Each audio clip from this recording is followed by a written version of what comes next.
go. Hello folks, and welcome to Woodpeckers Deep Dive. Today we're going to take a real close look at Woodpeckers PRL-V2 precision router lift. We're putting a router table together for Jay so that he can expand his capabilities in his shop. And we got the basic legs set and tabletop put together.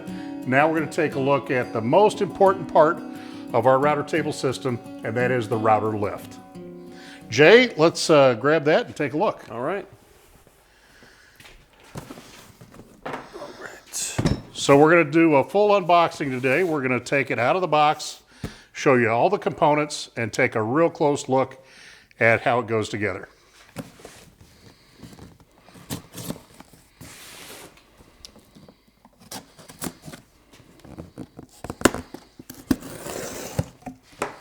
You good, Jeff? Thank you. Thank you.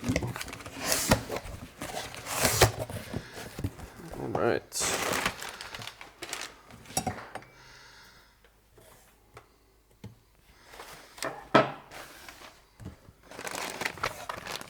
So we got our insert rings and our wrench. And the fun part. The fun part. Oh, you hold that down for me, Jeff? All right. The actual lift. That thing is beautiful. One of the first things we want to do is get our lift wrench put together. First, we need a couple of washers. 2 flat washers. Slide those on up against this pin at the top. Slide the spring on. Now, we're going to take this collar, slide it on, and you can see that there's a groove in there.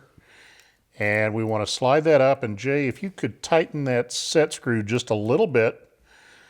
You don't want to bottom it out, you just want to get it down so that it prevents the collar from spinning. A little bit deep, a little bit more. Oops, I think that's good. Yeah, now it won't spin, but it still slides.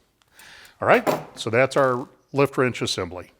So the way that we make the PRL-V2 fit various routers is with these pads right here. The pads drop into the slots, and they accommodate for various dimensions of routers. And so when you order one, you have to tell us what kind of router you're using, and then we'll get the right set of pads for your router. Now, one thing that you do want to notice here, and it's an easy way to see it right now, this requires a round-bodied router. So a lot of the oblong plunge routers won't work. This does need to be a round body. But pretty much all of the round bodies on the market will fit. Now, we're going to install the pads next. Jay, you can do this by yourself, but it's a whole lot easier with help. I'm going to drop this in and kind of hold it up here. And will you slide one of those washers into that slot right there? Now, drop a screw in there. There we go.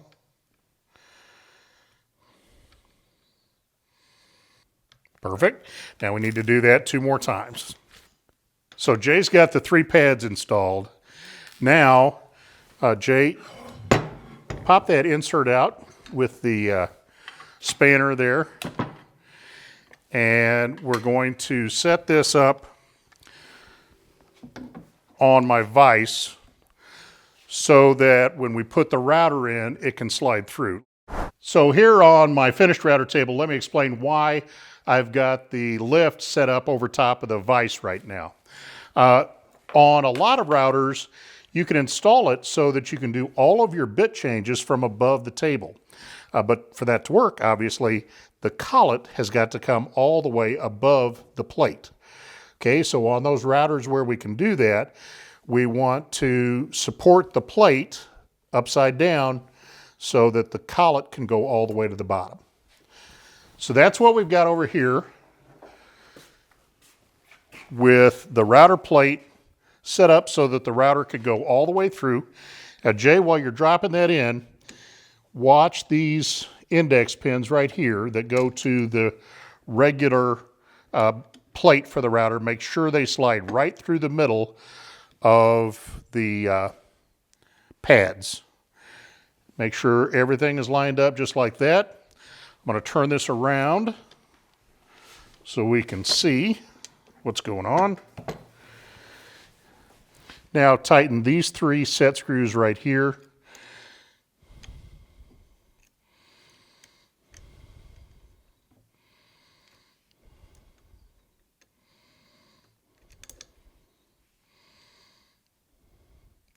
Now that last one is a little tricky to get to. So we're going to take our lift wrench and we're going to put the lift wrench in, turn it, there we go, slide that away. Now you should have real easy access to that.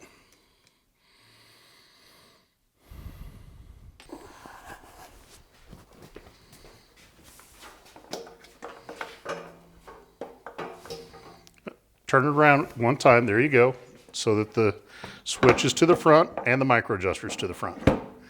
There we go. Let's take that lift wrench. I just want to show off a little bit about this feature of the PRL-V2.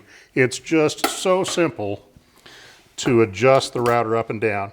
Just take this, we want this parallel with the table, we're going to push down, turn it a quarter of a turn, and you can raise and lower that very heavy router just that simply, anywhere you want it. When you get it close, just turn it, the handle pops out, and now we're going to switch to the micro adjuster. So now you can make very, very fine adjustments to the height of the router, up or down with that thumb wheel. Wow, that is really cool. Jeff, now that we have the router lift actually dropped in here, how do we get it raised up so it's flush with our actual table? With the rest of the table. Yeah. So we've got 8 leveling screws here. See how many of these I can get on the floor. And before you start doing this, I want to warn you about something. See that little spot of brown stuff on there? Yeah. That's Loctite. It's a thread sealant, and it makes these really hard to put in. The good news is once you get them where you want them, they won't adjust just from vibration. They're very secure. We don't have to worry about cross-threading. Don't have to worry about cross-threading. Just get them in there, get them started, and just tighten them down until the surface is perfectly level all the way around at each one of those points. Okay.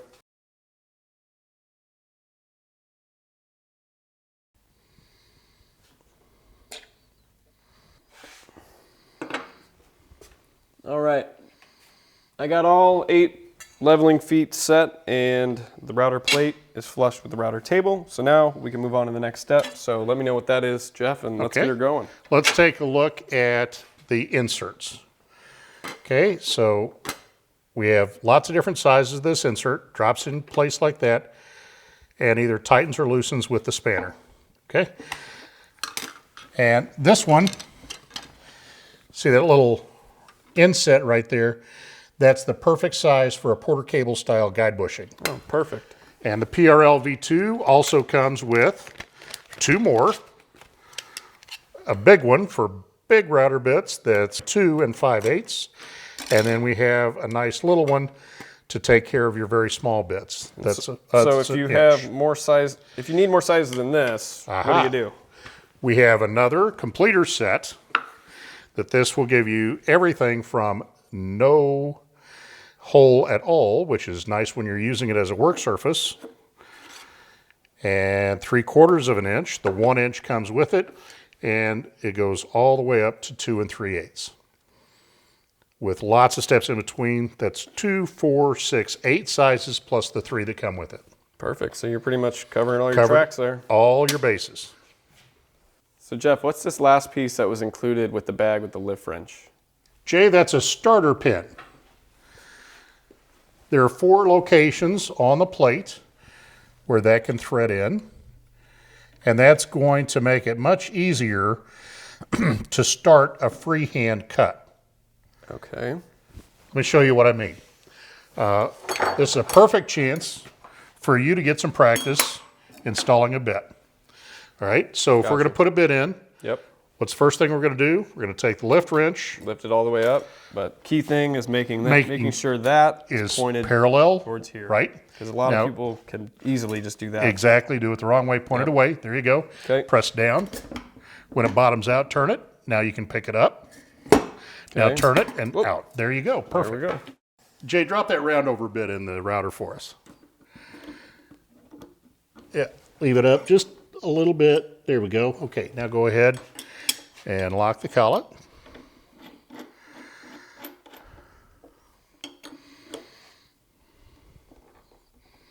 Okay, now take the lift wrench and drop that down. There you go. Oop. Okay. Bring it back, bring it up. That's good. We'll get it with the micro adjuster from there. Now, tighten that down. Okay.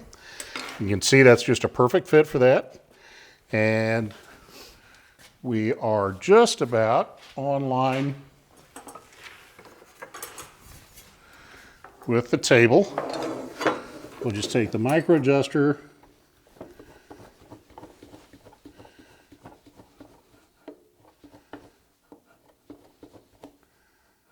right there.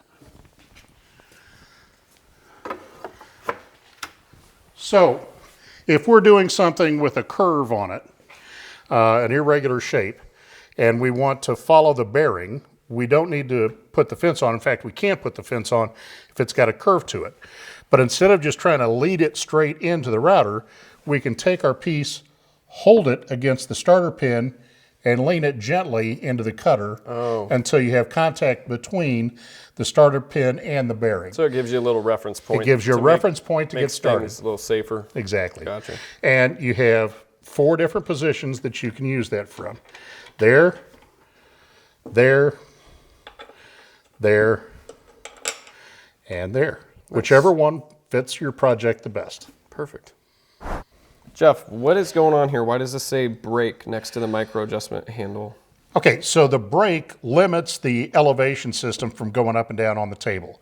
You drop your Allen key in here and tighten that down. Now the micro adjuster doesn't work anymore, and the lift wrench won't work anymore until you unlock the brake. So every time I use this, am I required to set the brake, or can I use it while it's still unlocked? You don't have to set the brake for everything you do. If you're doing a simple round over, it's okay to leave the brake off. It's not going anywhere.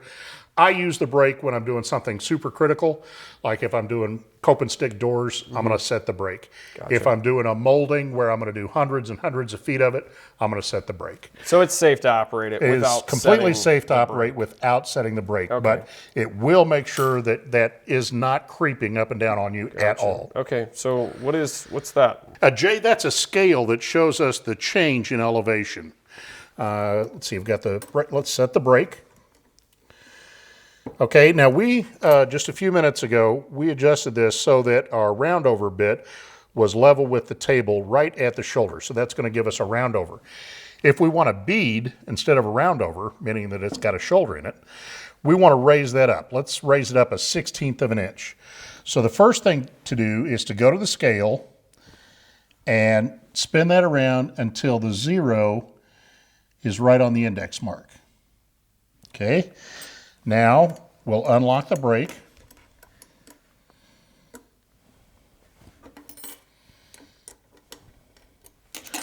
And we're going to raise that up 2 full revolutions of that wheel. There's 1.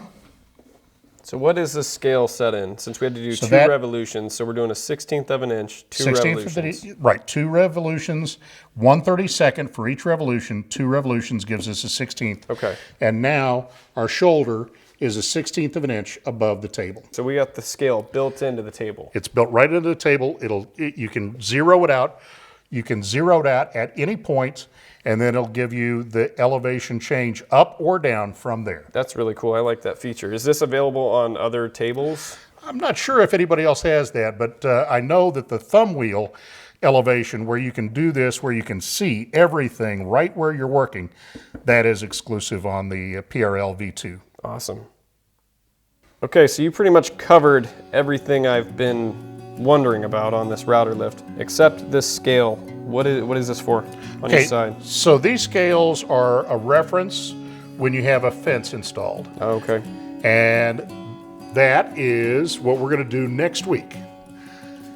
So join us next week for a deep dive when we're going to take Jay's router table and we're going to install a super fence on it. I am so pumped. I cannot wait. This is going to be great. Yeah, thanks guys. Thanks for watching. All right, we'll see you next week. Be sure to subscribe.